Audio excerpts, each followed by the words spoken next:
The first is to acknowledge your wounds.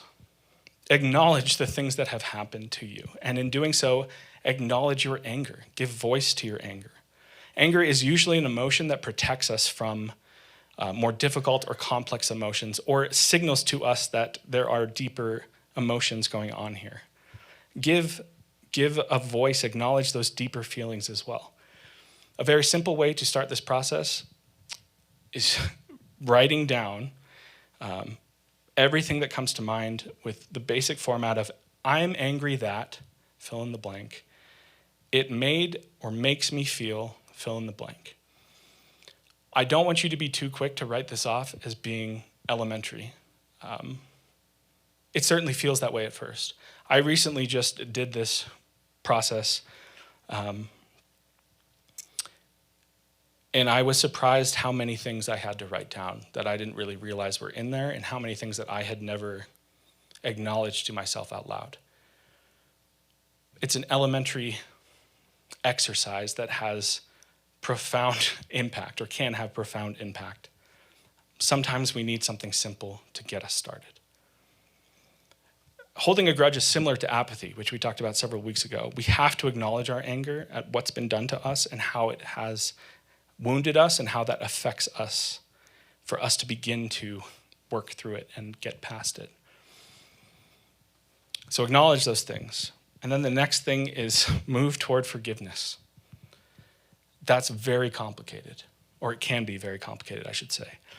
But I just want to say a couple of things of what forgiveness is and is not. Forgiveness does not mean that you have to allow this person back into your life the same way that it was before. Obviously, if that is possible, that's fantastic, that's wonderful. But forgiving someone does not mean that you have to trust them again, certainly not automatically.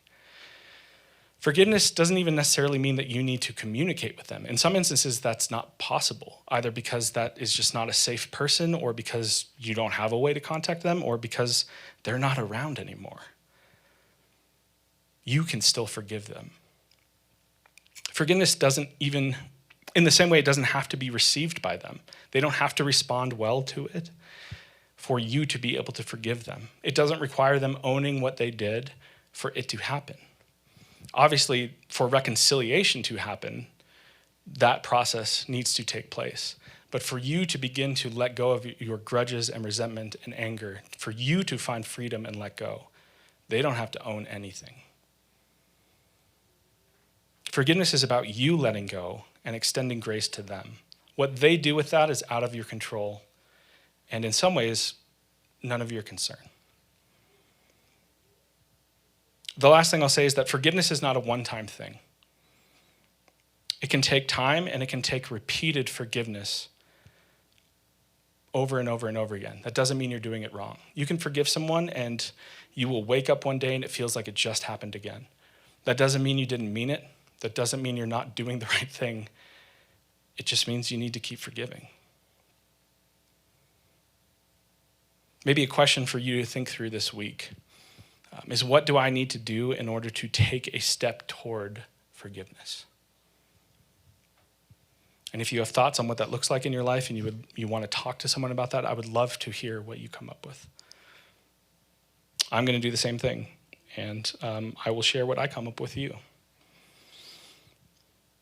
Jesus said, "Come to me, all you who are weary and burdened, and I will give you rest. Take my yoke upon you and learn from me, for I am gentle and humble in heart, and you will find rest for your souls. For my yoke is easy and my burden is light." What I hear in this, when it comes to this specific idea of these things that we weighed ourselves down with resentment and grudges, is, come to me, all you who are crushed by the weight of the resentment and anger and bitterness that you carry. Receive grace, release your resentments, let go of your bitterness, and you will find rest and healing for your wounded souls.